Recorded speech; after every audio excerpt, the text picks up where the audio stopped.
মুখ্যমন্ত্রী অধ্যাপক ডাক্তার মানিক সাহা বলেছেন ২০২৬-২৭ অর্থ বছরে প্রস্তাবিত বাজেটে কৃষক, শ্রমিক, যুবক, নারী সহ প্রতিটি মানুষের উন্নয়নে বিশেষ গুরুত্ব দেওয়া হয়েছে। একই সঙ্গে স্বাস্থ্য পরিষেবার ক্ষেত্রে বিশেষ করে ক্যান্সারের ১৭টি জীবনদায়ী ওষুধের দাম কমানো হয়েছে, যা একটি যুগান্তকারী সিদ্ধান্ত।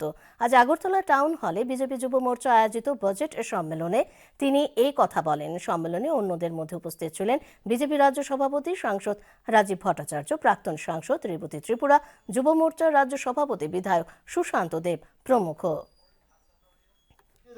আর ত্রিপুরা এখন ডাবল ইঞ্জিনের সরকার, তো স্পিডে যাচ্ছে, তো বিরোধীরা ওই স্টেশনে বসে থাকবে আর বাই বাই টাটা। আর 2047-এ আমরা রেল যে স্টেশন সেখানে আমরা পৌঁছে যাব, আর সারা জীবন তোমরা ওই স্টেশনেই বসে থাকবে, এক তো টিকিটও পাবে না আর গাড়িতে চড়বারও সুযোগ পাবে না। যে বাজেটে আমাদের যে অর্থনৈতিক অবস্থান শুধু নয়, আয় ব্যয় আমরা তুলে ধরি, হিসাব কিতাব তুলে ধরি না, আয় ব্যয় যেমন আমরা তুলে ধরবো, তার পাশাপাশি আমাদের যে গন্তব্য, আমরা কিভাবে আমাদের দেশকে চাইছি সেই পরিকল্পনা বাস্তবায়নের জন্য এই বাজেটে প্রভিশন রাখা হয়ে থাকে।